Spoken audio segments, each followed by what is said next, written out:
I'm Pete Wright. And I'm Andy Nelson. Welcome to The Next Reel. When the movie ends, our conversation begins. Series 7, The Contenders, is over. These cats don't have 9 lives.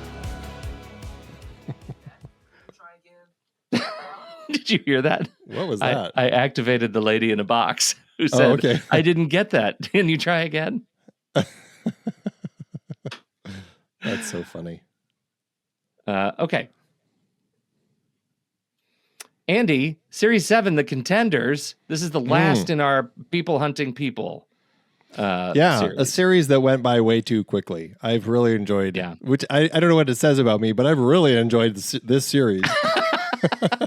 I have too, honestly, and that surprises me as well because, I mean, I think it's because of Sitting in the Dark. I've been watching so many horror movies over the last year and a half that I think I'm a little bit numb to stuff that would have given me pause earlier. Like, for example, when the Hunger Games book came out and everybody was reading it, I was like, I don't want to be a part of that kind of stuff. And then I devoured it. Like popular culture, pop culture, screw that. Yeah, no. And now people killing people is like, especially kids, I'm all in. Oh my God. You are a dark person. Dark person. Yeah. So here we are with Series 7, The Contenders. This is a reality TV satire, black comedy, mockumentary about, and it's contemporaneous to our lived life, like in terms of time. It's not a futuristic dystopian thing. It's like a alternate present. Yes. Kind of. Yeah, that's good. That's a good way to put it. It's an alternate present, and it tells a story of these people who are just given a gun and told to go kill one another, and the last person standing is the big winner, from writer-director Daniel Minahan. How did the film strike you? I had a great time watching this, and I think it's because Minahan, as I was going through this, it clearly felt like Minahan was somebody who had spent some time in reality TV, had a sense of kind of how this type of story was told. And I mean, we have to say this film was made in, I think, 2001, released in 2002. When the film was being shot, like Survivor hadn't even started airing yet. And so the types of reality TV, the game show types, were really just not as prevalent as they would end up becoming over the next several decades. And so it's interesting to see a film that feels so much like the inevitable place where shows like Survivor are going to move to, because as people want more and more types of entertainment and they get tired of seeing the same old, eventually it's going to get to a point where, let's just get it to a point where they're killing each other. Yeah. And, that's the ultimate. And so it felt like I was watching a reality TV show with like the little bumpers and everything, and coming up next, like teasing you for what you're about to see in the next part of the episode. It played so well. I had a blast watching it. I thought it was clever. It worked in the way that you get sucked into, like they produce it in a way and script it in a way where how TV show producers actually do that same sort of scripting and building to draw you to certain characters and make other characters less interesting. Like it just played exactly like all of that. And I really had a great time with it. I think it's part of its success for me is in its aesthetic. And I'm watching it on some more demanding hardware, like upscaling. I want it to be bigger and bigger, and yet the film is shot so competently on digital video to authentically mimic the TV aesthetics of the time that I found I was able to let go of that pretty quickly, and I found it really absorbing. The act of watching these people just live their lives talking to the camera and no one having a problem with them just shooting at each other and the cameras chasing them, I thought was sublime. Like, that was so deeply, darkly funny to me. I like it's a tight 86-minute film, but I think there's something about the pacing with the commercial break bumpers built in that makes it fly by. I felt like I had been watching 25 minutes and the movie was over.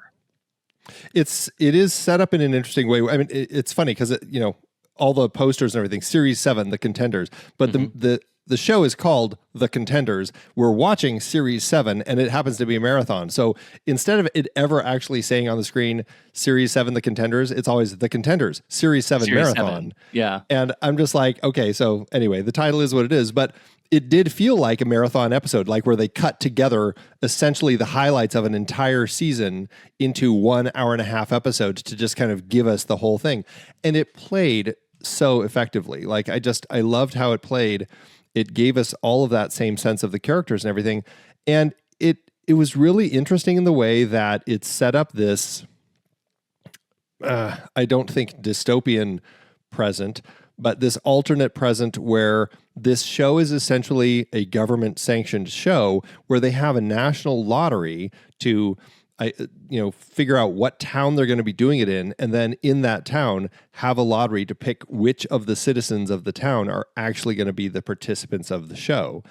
And so we're getting this setup that's never addressed in the film of this society where, for whatever reason, the government has decided this is a game show that we want to say is an okay thing to put out there, where people are going to be killing each other, and we're going to be the ones who pick it.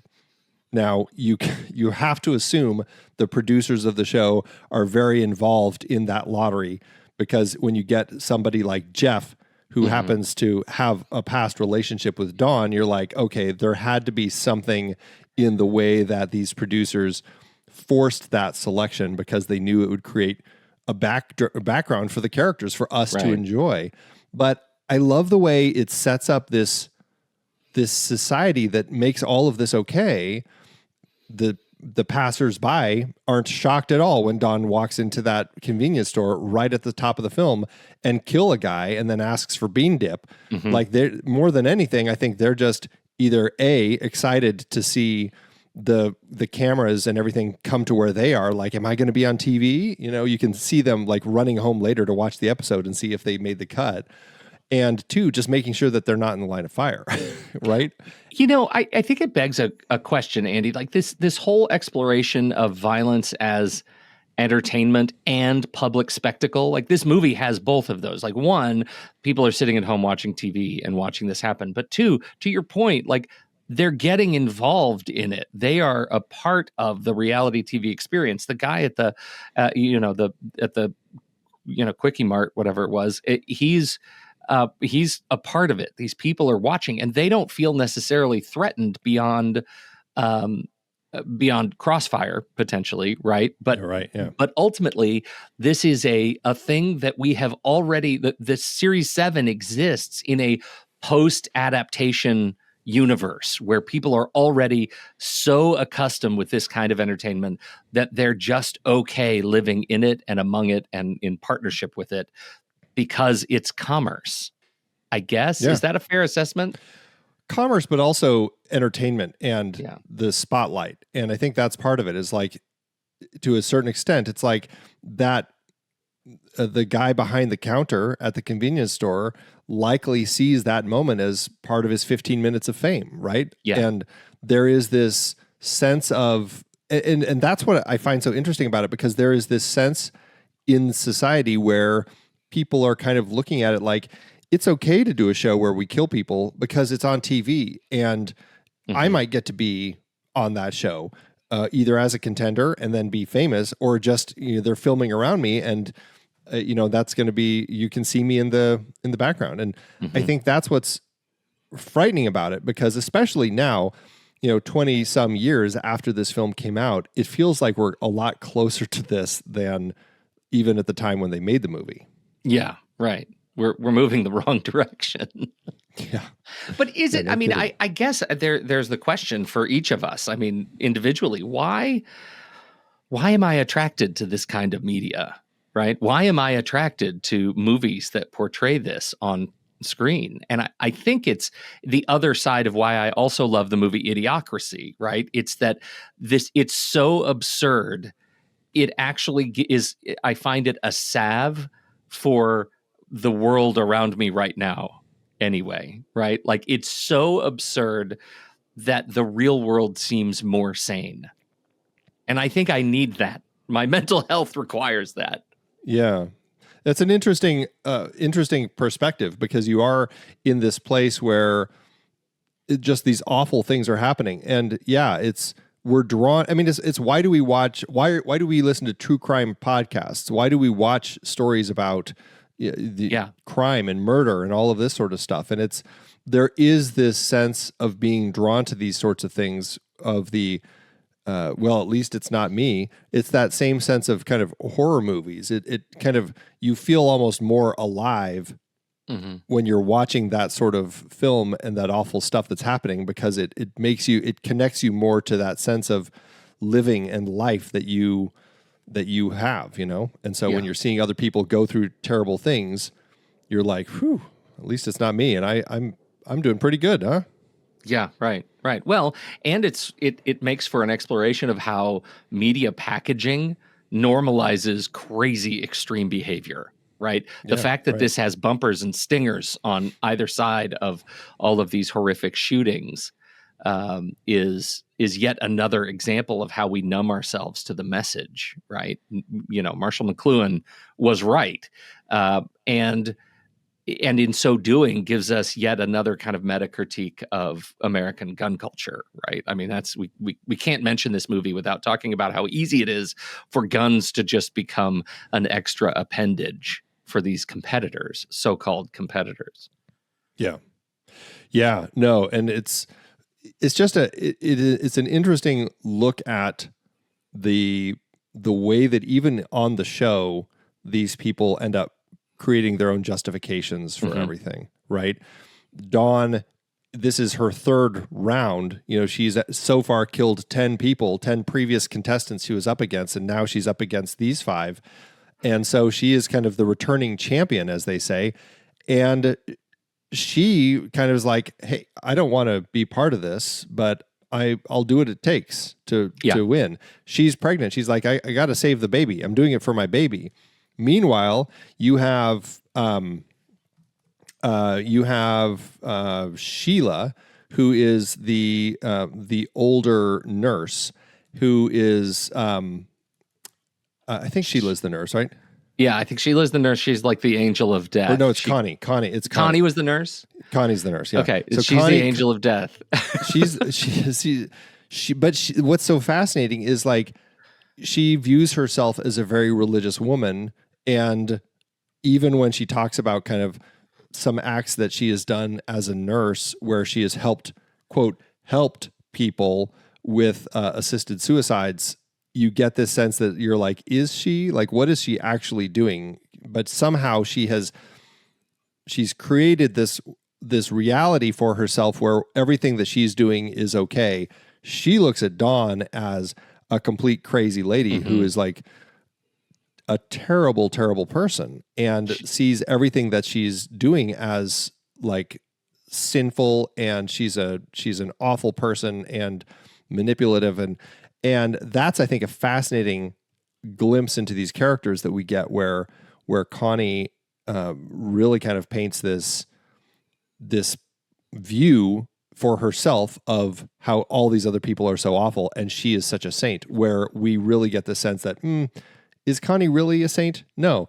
But that's I think part of the way that these people start, especially once the cameras are on, they start kind of creating this sense of things. Yeah, right. When really, Connie is just not quite as far along the competitor's evolutionary scale as Dawn is, right? Connie is going to end up in exactly the same place. And we see it. We see it when she actually puts up a fight. She actually assassinates people. She finds the same justification that Dawn did. The only one who even going so far as to write these anonymous letters about, hey, if you show up at this place, I can help you. And that's another dark thing where she is willing to create these lies to other contestants to get them into a place where she can basically just have a turkey shoot and just pick them off one at a time. Yeah. Which ended up being at a mall, a public place, right? Yeah. Like, what an interesting choice for the film to take, right? Absolutely. Sorry, I interrupted you. I wanted to turn attention to Jeff, right? Because Jeff is the only one who had an intention for pacifism and the fortitude to stick it out, because he was already going to die until the very end, where he also had a change of heart. And I'm curious your take on his arc. Did you find that, did that keep you in the film? I enjoyed, I want to talk about that, and we'll definitely, part of this conversation we have to save because we're going to have a whole other conversation about the end of the film, which I think is also doing some interesting and manipulative things with us, the viewer, and quote, us, the TV viewing audience of this particular story. Okay, that's fair. But what I love about Jeff is that it does create this sense of this character who has kind of given up and he's ready to die. And I mean, to the point when they show up with their gun to give to him, say, you have been selected as a contender for the show. Like, he puts it to his head and tries to blow his head off. He's ready to just die and doesn't want to be part of it, only to find out that, of course, it's not loaded. But what I find so fascinating about him is the fact that this is the storyline that feels like the producers were very much manipulative of the lottery system for this, because Jeff has this backstory connection to Dawn. They had been like best friends, outcasts in high school, essentially, with their fantastic "Love Will Tear Us Apart" video that we see over the course of this. But also this romantic connection and this draw to each other that we see play out. And again, this is exactly what producers do with these reality shows. They find these sorts of connections so that they can, again, it's quote reality TV. They're just filming what's happening, but they're always nudging things in certain directions. And so the fact that Dawn and Jeff show up together, you get this draw between the two of them closer and closer until they're finally like, I care too much about you. Let's not kill anymore and let's go on the run, essentially, is what happens, which leads to that end where the two of them hold up a movie theater so that they can essentially get out of the country into a safe place. And so I find that to be a fascinating way that the story unfolds. Now, if we are to buy the end of the film as it's portrayed, when suddenly they, quote, lost the footage and we're now watching a reenactment of what happened. And yeah, as you're saying, Jeff is the one who suddenly no longer wants to die, and he actually ends up ready to kill Dawn, essentially, even though his wife ends up coming in and doing the job for him. Very interesting. Talk more about that, though, because I think that, if we are to believe is another one of those like loaded statements. What do you think happened at the end of the film? There's what I think happened, and there's also what you can find out if you watch the deleted scenes of this. What I think happened when I watched this is that they put a bunch of audience members, real people. Like, one of my favorite bits was when they're on the phone to the producers and they're shouting these demands, and all the theater patrons are like, yeah. And then she's just like, that means we're killing you, you idiots. That was like, it was so perfect.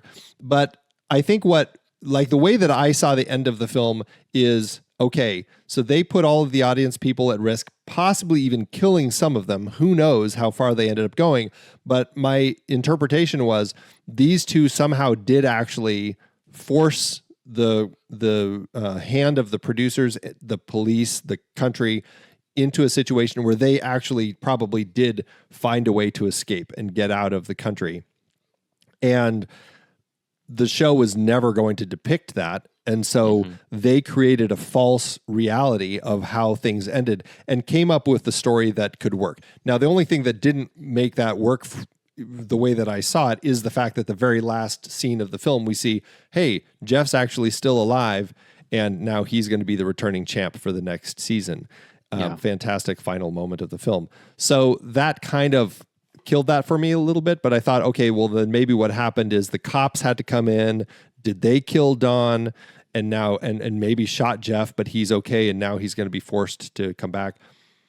Anyway, something like that I figured had happened. Now, the deleted end, or the alternate ending of the film that happened, is that Don and Jeff somehow get out of the theater, I guess. Like they flee, and the audience members outside are so angry at them for not kind of following through on the rules of the game and whatnot, that the audience members or the fans start beating them. And essentially, what sounds like what happens is Don gets beat to death.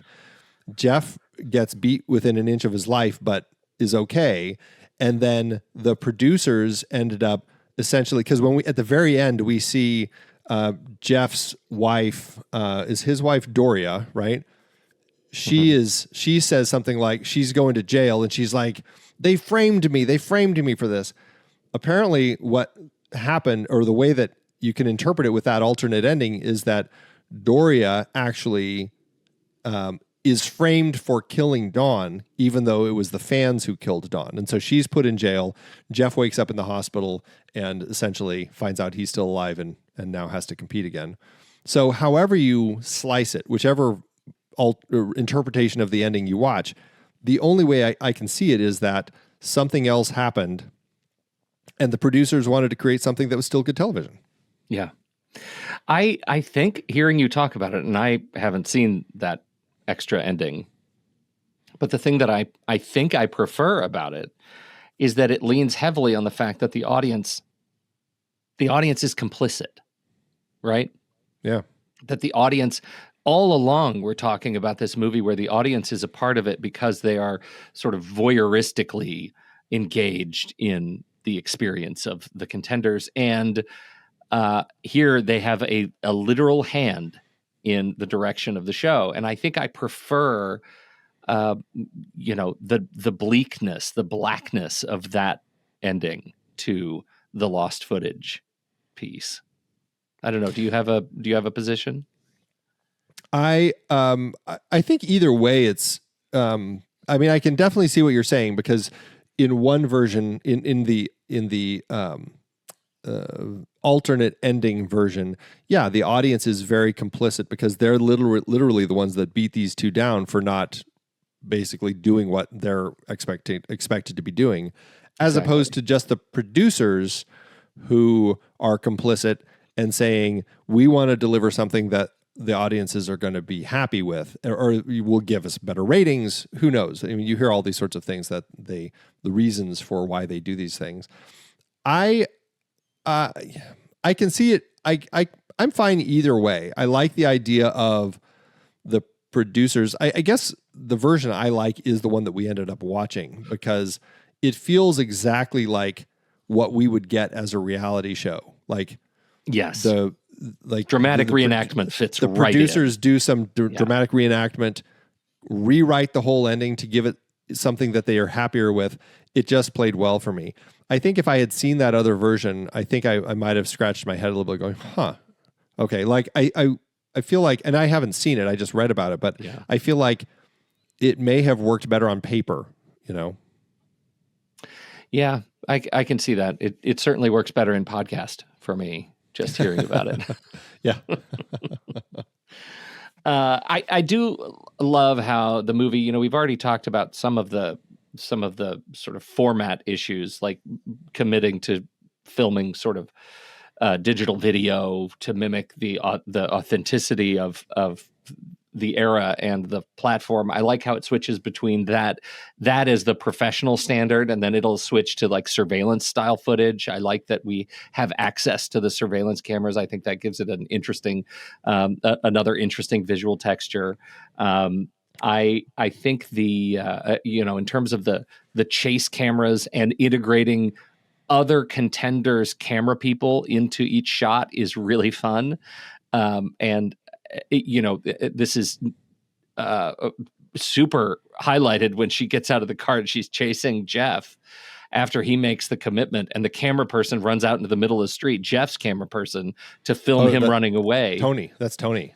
Oh, you're right. That was Tony and his family. When he kidnaps his baby. He kidnaps his baby, right. So she runs out. She's trying to shoot him, but the cameraman's in the way, and she's getting very, very upset.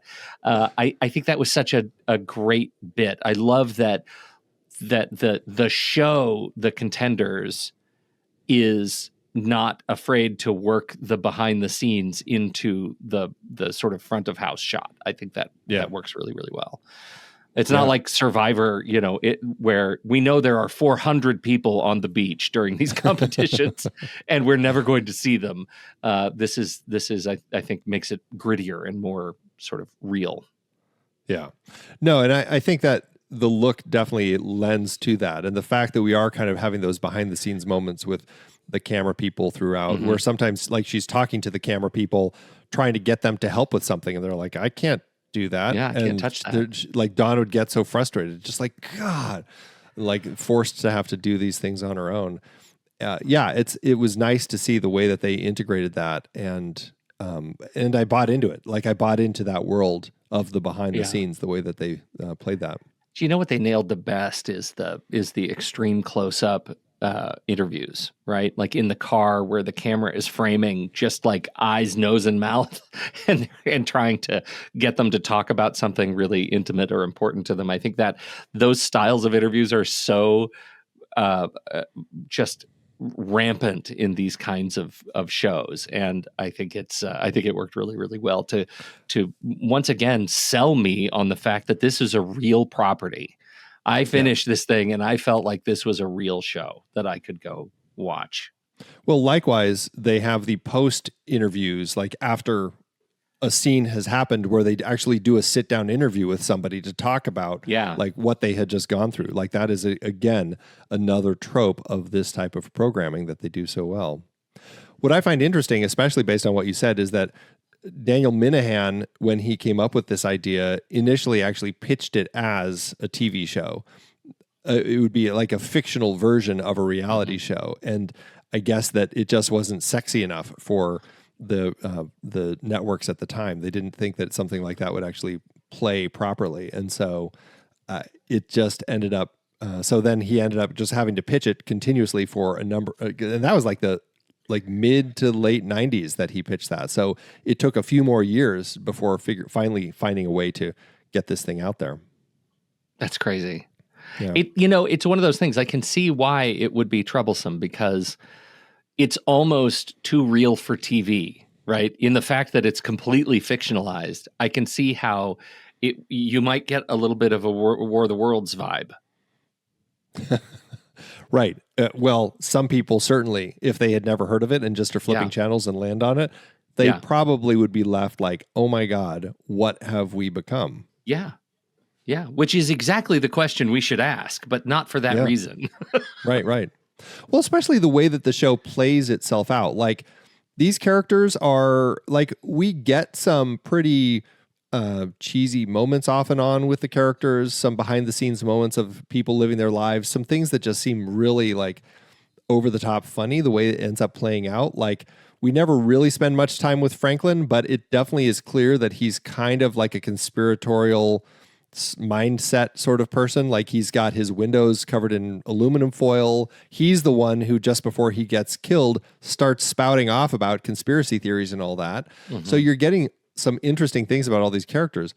But the thing that it always takes fairly seriously is the fact that like when they're killing people, they're just dead. And like, that's the end of it, Like Merritt Weaver gets gunned down in the mall. She's the first one to get killed there when Franklin comes at her, and she's just dead. And then Franklin's next, and just the two of them are just laying there dead. And that's just like, it's just the reality. And so it might play for laughs and reality show response as you're watching a show like this, but it never takes the deaths to over the top. It always feels, I mean, maybe the one time when Merritt Wever goes to call in her first kill, like that might be the one time where she has to call their 800 number to the studio to register that she got the kill, sort of thing. Like that might be the one time, but largely I think it plays pretty well. It plays seriously enough to buy into what they're doing. So let's talk about Brooke, can we? Brooke Smith playing Brooke Dawn, Smith. yes. Yeah. Brooke Smith, who we're actually going to be talking about again very soon. Yeah, a couple of weeks. In a couple of weeks. And I'm excited about that in an earlier. Silence of the Lambs, right? Silence of the Lambs. What do you think of Brooke Smith? If there is a woman who fits in the category of that face, for me, it's Brooke Smith. She is totally like one of those that guys, but that gal. Like she is somebody that I always register as soon as I see her, and my brain always goes to it rubs the lotion on his skin. Like it's straight from Silence of the Lambs. I just remember her so, like that performance is just so burned into my head. But she's done a ton of other things. She was in Vanya on 42nd Street. She was in Her Shoes, Interstellar. She's a face that I know and recognize and generally enjoy. And watching her play this pregnant woman who's literally, she ends up giving birth over the course of this game show. Like that's how pregnant she is. It played well. And I just thought she was perfect for the role.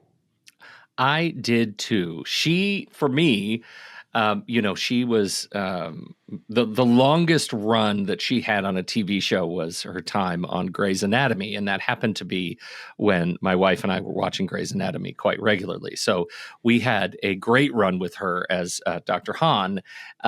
But you mentioned Vanya on 42nd Street. I want to lean in on that because I think you watched that because I love it so much. Yet. I haven't what? Yet. Oh, God.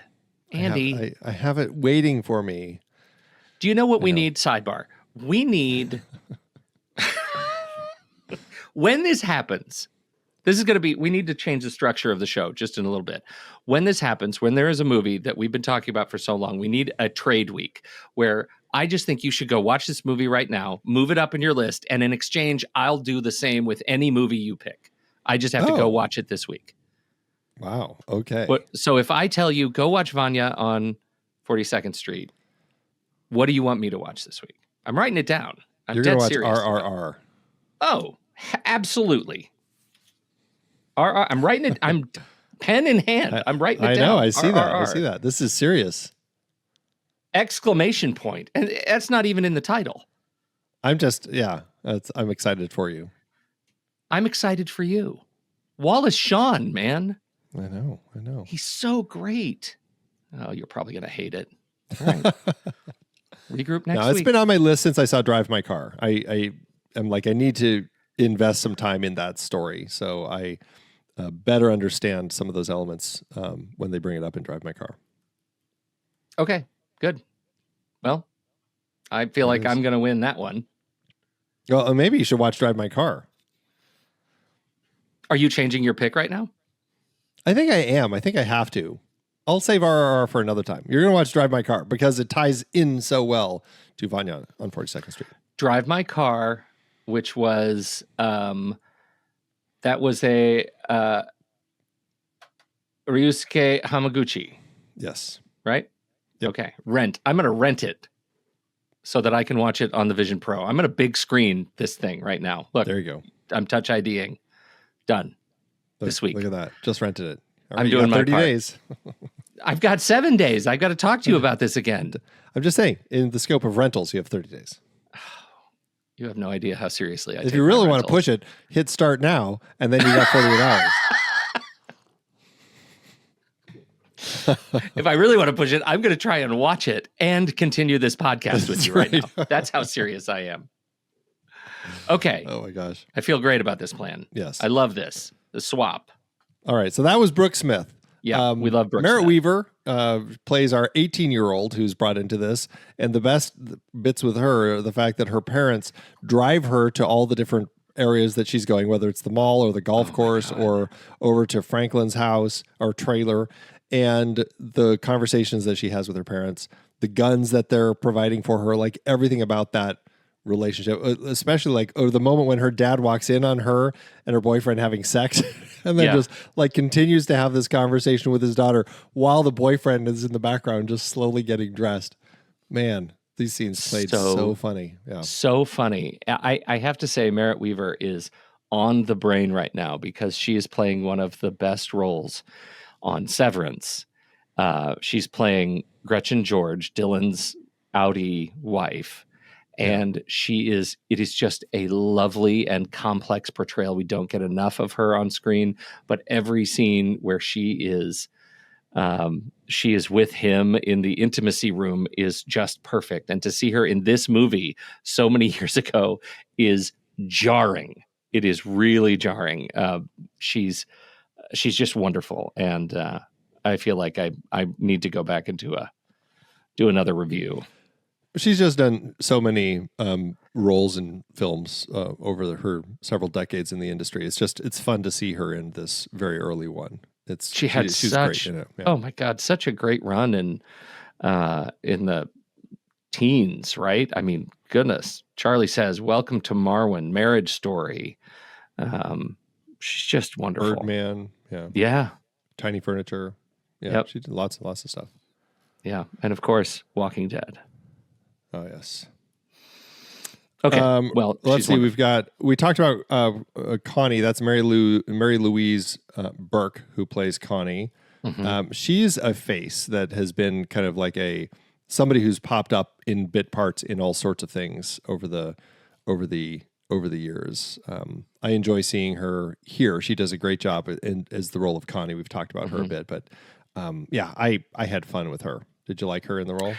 Very much, because I mean, I think I mentioned it. I think the whole idea of the way she convinces herself to play the game and to use her skills as a nurse to participate, I thought was really great. And the fact that she had a gun, but she chose injections. And she says early on, I think what makes her complex and questionable is in her interview, she says aloud to camera, "Sure, I've helped people die."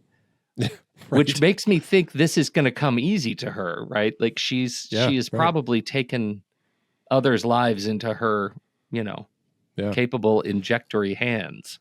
Yeah. Well, she clearly has no problem when we first see her inject Tony and kill Tony. Yeah. Right. So I think it was I think she is a really fun character, and the fact that she came to play makes her compelling. Yeah, no, she was great. And then Glenn Fitzgerald plays Jeff, and he's also, like, a lot of these faces are people that I've seen in other things before, but generally they're kind of like smaller roles. So it's fun in this independent film to see them with bigger roles. I thought he did a great job here.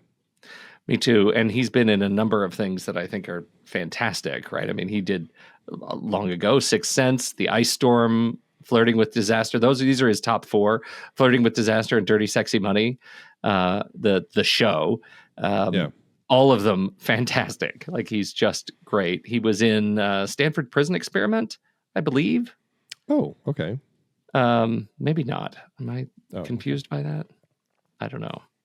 What was his involvement there? I don't know. Anyway, I think I'm wrong about that. God, I just feel like I know his face. Nope, can't find it. I'm the worst. I take it back. You're the worst. Anyway, love seeing him. He's great. Yeah. Seeing him old. I feel like this is one of those. All of these characters are revisiting them at a very, very young age, and it's fun. Yeah. And then there's Daniel Minahan, our writer-director behind this film. And what's interesting as you kind of look through his career is, we talked about I Shot Andy Warhol when we were doing our Mary Harron series, and he actually wrote it with her, and I think he or second unit director of the film.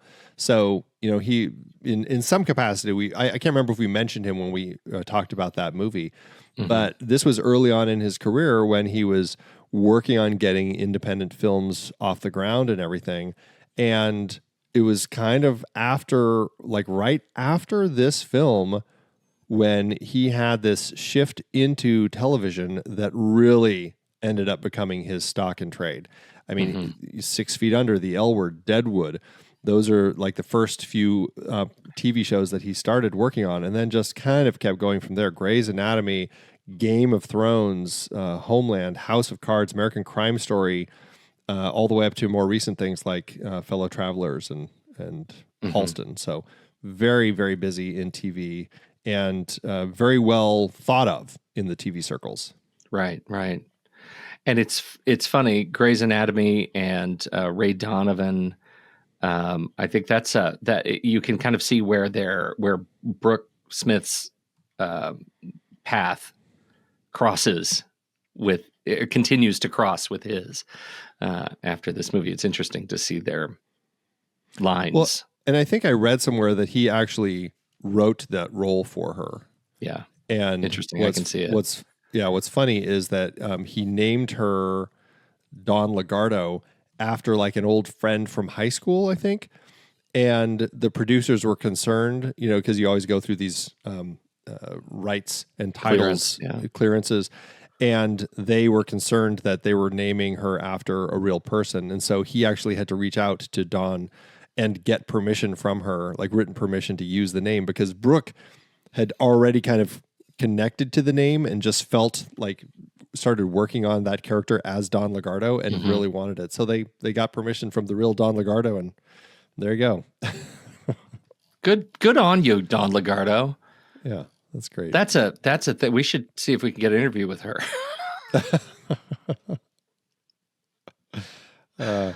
But yeah, funny. Going back to Daniel, I just you can clearly get a sense that this is a person who understands how TV works. I mean, obviously all these shows that he works on aren't the reality show types of shows, but he knows how to craft a story in that amount of time.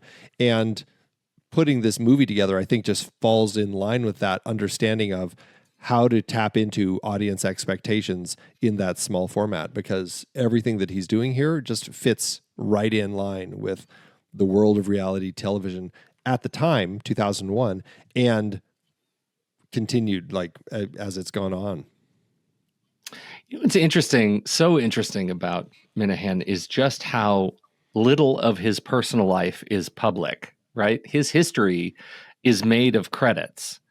We know that he went to the School of Visual Arts in Manhattan and graduated with a BFA in 1987, and that's pretty much it.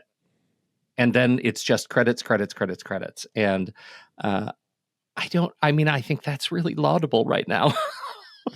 He's a guy who just exists for the catalog of work that he creates. And I think he's a fascinating, apparently a kind of a quiet personality. I would imagine that you find that with a lot of TV directors, though, who aren't necessarily like the big film directors who then also end up directing TV, like Walter Hill. But the fact that he is somebody who is just kind of like a TV director who just, you can guarantee you'll bring in, he'll direct a great episode, and then he goes on to the next thing. I think that he's probably just made a strong career of just that. And so you just haven't had as much of the digging into all the personal details of his life. It's just, I think it's interesting. There are no controversies, no cancellations. He just seems like a really good guy. That's always nice to hear these days. Yeah. Oh my gosh. Well, I think it's a fascinating film. I definitely think it's one that is worth checking out. It's not easily available. It came out on DVD, and you can probably still find used copies on eBay or Amazon, places like that. But otherwise, the only version of it that's out there is a DVD rip that's on YouTube that is, pretty low quality. I mean, it's still, you're watching TV quality production, so it plays okay, but this is something that I think would be interesting to see get a little more notice, because I think people would enjoy watching it. And I don't know, I feel like there is this sense to crafting a story like this that just, they never ever step out of the frame of the TV show. We never get that. And so you're just watching a show all the way up to the end of the promotion for Series 8. And what a fascinating, way to just buckle down and go all in on this concept. Again, they never give us a sense of this world and why this is okay in this particular alternate present. But because of all that, I just felt like it played even better. It just created this sense of this space that I bought into. I think so too. It's a funny movie, right? To me, it works so much better as a satire and a social commentary than it does a chase thriller, right? It seems to be soberly lampooning all the right things and poking at all the right things. I had my experience on YouTube. I thought it was pretty good. Like I watched it on the headset, kind of as big as I could get it. And I think you're right. The format, the choices they made for the format made it feel appropriately dated. It didn't feel necessarily like I was struggling to get through a horrible, noisy old print that should by all rights have been cleaned up. It felt like this is what I would have been watching on TV at the time. And so I really, really enjoyed it. I think in that regard, the format sort of really enhances the satirical message, and to the point that they never step out of the frame. Awesome point. Like, I think that's fascinating. It does make me wonder, how would the movie, you give Dan a bunch of money and say, remake this movie right now. Like, what elements of today's media landscape do you throw in to this movie? Obviously, there are a lot more cameras. The message on violence is probably just more extreme, but I don't think it's any different. I'm not even sure if there are more cameras. Well, maybe, but I would imagine that you'd also have the people just using their own phones. That's exactly what I'm talking about. Like, there are cameras literally in everyone's pocket. Yeah, right. Drones. Yeah, there's so many different ways they can be crafting a story like this. And I'm curious, like, especially, I mean, in our pre-show chat, we brought up the fact that Edgar Wright is remaking The Running Man. And you wonder, in a world where a game show is out in the public on the streets, are they tapping into found footage type of production in that sort of thing, where anybody watching the show, if they see Dawn running by the house, they can pick up their phone and film it and post it on their socials and tag it, and the network can pull that footage into their own feed and use it. And suddenly it's like every single person, like you said, there's cameras everywhere. How does that get integrated into the storytelling? Yeah. I think that's really interesting. Yeah. I enjoyed the movie. I enjoyed the hell out of it. I thought it was just really innovative, and it was a great way to cap this particular exploration of our Man-Hunting Man Most Dangerous Game series. I thought it was great. Yeah. And we haven't even brought up that Will Arnett was the narrator and comes in at the end. That was so good. Just perfect way to cap it off. Well, it's a great film. I'm glad we had it on the list. And I guess with that, we will be right back. But first, our credits. The Next Reel is a production of True Story FM, engineering by Andy Nelson, music by Fable Forte, Russo, Ty Simon, Oriole Novella, and Eli Catlin. Andy usually finds all the stats for the awards and numbers at the-numbers.com, boxofficemojo.com, imdb.com, and wikipedia.org. Find the show at truestory.fm, and if your podcast app allows ratings and reviews, please consider doing that for our show. All right, it's your turn. It's my turn. Here we go. Welcome back to another heart-pounding episode of the Next Reel Merch Hunt. I'm your host, Andy Nelson, and today we're diving into the cutthroat world of cinematic merchandise. Our contestants have been chosen at random from a pool of die-hard movie fans, each eager to get their hands on the most exclusive, limited edition designs inspired by the films we love. But there's a twist. Only one contestant will walk away with the ultimate prize package. The rules are simple. Navigate the treacherous landscape of thenextreel.com/merch. thenextreel.com/merch. Hunt down your favorite designs and add them to your cart. But be warned, your fellow contestants are on the same mission, and they won't hesitate to snatch up those one-of-a-kind items before you do. Will you opt for a design from our Filmmaker Filmographies series, celebrating the visionary works of legendary directors like Akira Kurosawa, John Carpenter, Sergio Leone, and Kubrick? Or perhaps you'll show off your geeky side with the Pac-Tech shirt from Real Genius. Maybe you'll take a chance on the Blood Moon Centennial Celebration design from Messiah of Evil, or the classic Rusty the European Tour shirt from National Lampoon's European Vacation. The choice is yours, but remember, in this game, hesitation means defeat. To raise the stakes even higher, we've expanded our product lineup. Contenders can now hunt for designs on a wide range of apparel and merchandise, from t-shirts to tapestries and everything in between. The possibilities are endless, but so are the risks. So, Contenders, are you ready to enter the arena? Head to thenextreel.com/merch now and let the hunt begin. Remember, every purchase not only grants you a piece of movie history, but also helps support The Next Reel as we continue to explore the world of cinema, one film at a time. Who will emerge victorious in this battle for cinematic supremacy? Tune in next time to find out. Until then, happy hunting, and may the odds be forever in your favor. We clearly went in the same direction. Oh, okay. God. It's award time, Andy. How'd it do at award season? Hold on. You know, for the type of film, for the independent release that it had, it did okay for itself. 3 wins with 4 other nominations. At the Golden Trailer Awards, it actually won 2 there. One, both for the Red Band trailer. It won for the trashiest trailer, and it won for the best independent trailer. At Sweden's Fantastic Film Fest, it won the Audience Award for Best Feature Film. At the Edgar Allan Poe Awards, it was nominated for Best Motion Picture, but lost to Memento. At the Deauville Film Festival, it was nominated for Grand Special Prize, but lost to Hedwig and the Angry Inch. At the Gijón International Film Festival, it was nominated for Best Feature, the Grand Prix Asturias, but lost to Dog Days. And last but not least, at the Gotham Awards, it was nominated for the Open Palm Award, but lost to a tie between Hedwig and the Angry Inch and The Believer. Well, we've seen several of those. Yes, we've seen quite a number of those when we did our series on the best cinematography nominees at the Independent Spirit Awards from 2002. Yeah, I think those are all probably good choices. Yeah, and I still like this movie.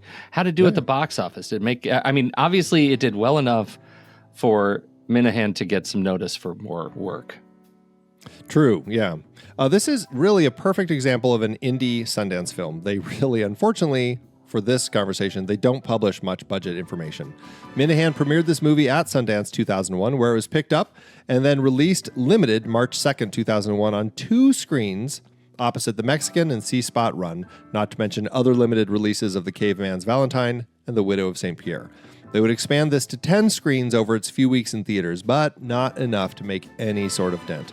In the end, the movie went on to earn $195,000 domestically and $105,000 internationally for a total gross of $537,000 in today's dollars. Again, no idea how well it did, but I have to imagine it ended up being a loss at the box office, which is unfortunate. But as you said, it showed what Daniel could do. Yeah, I that's a huge bummer that it's a loss at the box office. Yeah, presumed loss. You know, you're presumed is as good as a fact, right? Come on. Well, again, I had a great time, and it surprised me. It really surprised me. I thought when the movie started, I was like, "What has he gotten me into?" That's what I said out loud. And it started so perfectly. Like it even had the little countdown at the beginning and everything. It was great. It was great. Well, I had a great time with this. Lots of fun. Closing out this series, it was a fun series to jump into, and definitely a series that I hope we return to down the road. So we'll be right back. So we'll be right back for our ratings. But first, here's the trailer for next week's movie, kicking off our Hannibal Lecter series. It's Michael Mann's Manhunter. Okay, so Andy, about my ad. Is it basically what I just did? Well, kind of. But what I'd like to do is, and if you don't want to do it, I totally understand, because it's my thing. I have an audio vision. I would like to, I have several, big words in my script that I'm going to read. I'm going to punch pretty hard. And what I was hoping is the big words are ridiculous enough that I want to double them. And so maybe when you're done with the edit, just let me know and I'll go in and do all the work of making all the cuts to edit my, because I don't want to put you through hell because it's stupid, but I just have it in my head. I want to double them so that they come spatial. Yeah. And you'll hear it when I do it. Okay. But they're looking stupid. Forward to it. All okay. Right. Originally, I had it where I was going to give you the script and try to do it live and have you read the big words, the capital words. Yeah. But I think that would be too hard to do live. So we're just going to try it. All right. In a world where podcast listeners merely survive on weekly episodes, only the strongest can become Next Reel members. I'm already fried. Oh, God. I don't know if I can do it. Welcome to the Ultimate Film Podcast Challenge, where ordinary listeners transform into elite supporters with access to the most exclusive content in podcast history. Do you have what it takes to join the ranks of our champions? No one gets eliminated, and no one dies, but only members experience the full Next Reel advantage. Contestants receive bonus episodes that the general public will never hear. Early access to episodes while others wait in agony. Exclusive in-episode content that will blow your mind. Your very own personal podcast feed customized for maximum listening efficiency. Only the most dedicated contenders will experience ad-free versions of select episodes, pure, uninterrupted film analysis. Access to live stream recording sessions where you can witness the podcast magic as it happens. Exclusive channels in our Discord community where you'll connect with fellow survivors of the podcast battlefield. And the ultimate prize, the satisfaction of directly supporting the podcasts you love. The competition is fierce. The rewards are extraordinary. Will you become the next real member contender, or will you remain the nameless masses, forever wondering what secrets lie behind the membership wall? The choice is yours. Join now at truestory.fm/join and change your destiny forever. No actual competition exists. All members receive identical benefits. No elimination rounds. The Next Reel does not condone reality TV violence. If Pete and Andy knew what terms and conditions were, they would most certainly apply. Pretty much just sign up, and thank you very, very much. That was like every other word. I was like, wow. It's a lot. I know. It has to be that stupid. Oh my gosh. Too funny. Too funny. All right. My favorite one was early access to episodes while others wait in agony. That just makes me laugh. That's exactly how those play. Yeah. So fun. Letterboxd, Andy. Okay. What are you going to do for this movie? Letterboxd.com/thenextreel. That's where you can find our HQ page. And here we are. How do we apportion our stars and hearts for this movie? Signing it up for the military. Mm-hmm. I really enjoyed this movie. It's interesting going through old reviews. Like Roger Ebert wasn't as much a fan. He still gave it 2.5, but he also felt like it played its one thing and it played it too long. But I'm just like, for me, it was perfect. I thought it delivered exactly how it needed to deliver. It felt like, I don't know, more connected to our present today than perhaps maybe it did back in 2001. I loved it. I had a great time with it. I'm kind of torn. Is it 4, 4.5? I think I'm going to go 4 for now, and maybe down the road I'll bump it up. I am right with you at 4 stars and a heart. I really, really enjoyed it. I think it's a super satisfying watch, and it's absolutely one I'm going to watch again and just delight in introducing people to. And you're right. I mean, maybe does it ever become a 5-star movie? Maybe it does. Yeah, who knows? Well, that will average out to 4 stars and a heart over at our account on Letterboxd, which is at The Next Reel. You can find me there at Soda Creek Film, and you can find Pete there at Pete Wright. So, what did you think about Series 7, The Contenders? We would love to hear your thoughts. Hop into the Show Talk channel over in our Discord community, where we will be talking about the movie this week. When the movie ends, our conversation begins.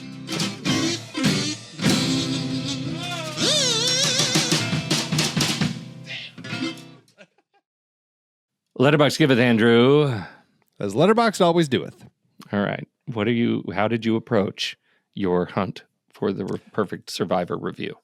I went high. I went to the 5-star reviews to see who out there loves it that much. And I worry that you and I might have found the same review. Cobus 15? Dogface Boy. Okay, I'm on Cobus 15. Oh, all right, go ahead. So I liked Dogface Boys also, and I almost went with it. But I went with Cobus 15's, and Cobus 15 has reviewed it several times. This is from September 12th, 2024, 5 stars and a heart. I found it. I found my favorite found footage movie and my favorite killing game movie, LOL. How deep. Yes. Okay, well, mine's a little bit longer from Dogface Boy. It's a 5 star and a heart. The kind of perfectly imperfect film where I can stick my fingers in my ears and la la la my way through the bits that have problems, since there's so much else I like about it. How can you not adore a movie that basically takes a break halfway through to play a pretentious goth new romantic homemade short film music video for Love Will Tear Us Apart?